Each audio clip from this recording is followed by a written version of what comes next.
ou ne pas commettre, qui ne puisse pas bénéficier de plus d'une douche par semaine. Et je me dis parfois qu'on vit dans un drôle de pays, parce que si on enfermait un ours des Carpates, ou un bonobo, ou que sais-je encore, dans les conditions dans lesquelles des hommes sont enfermés chez nous, il y aurait des gens dans la rue pour manifester.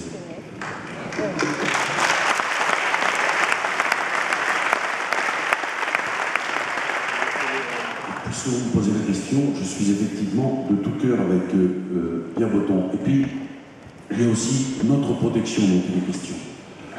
Parce que quand la prison n'est plus ce chaudron de la récidive qu'elle est aujourd'hui, je pense qu'on a tous gagné en termes de sécurité.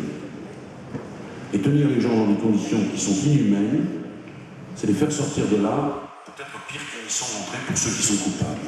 Et c'est une réflexion citoyenne que l'on doit tous avoir. Ça n'est pas un problème subsidiaire. J'ai été extrêmement frappé, j'ai évidemment suivi, comme nous tous, la dernière campagne électorale, et je n'ai pas vu que ce thème ait été abordé par aucun des candidats, alors que c'est un problème central.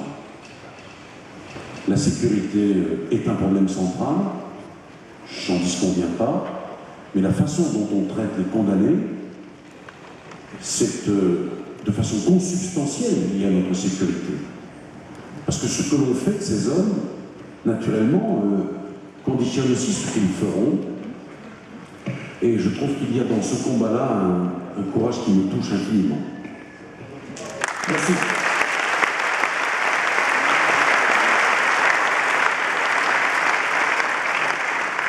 Merci beaucoup. La parole maintenant à Juppé, maire de Bordeaux, ancien ministre, ancien ministre.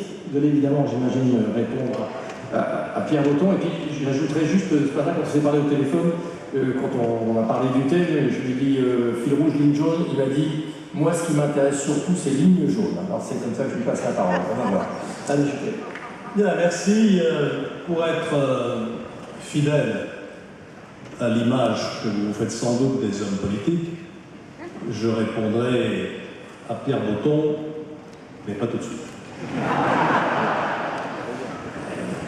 Comme beaucoup de personnes présentes sur cette tribune, quand j'ai vu l'intitulé de notre conférence, fil rouge et ligne jaune, je vous avoue que cela m'a laissé extrêmement perplexe. Je ne comprenais pas très bien l'enchaînement logique. Alors, ligne jaune, bon, ça va, à ne pas franchir. Fil rouge, plus difficile.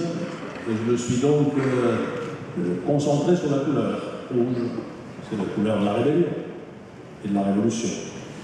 Et je me suis donc dit que le sujet, c'était celui-ci, la règle et la transgression de la règle. Et puis, en poursuivant ma réflexion, je me suis dit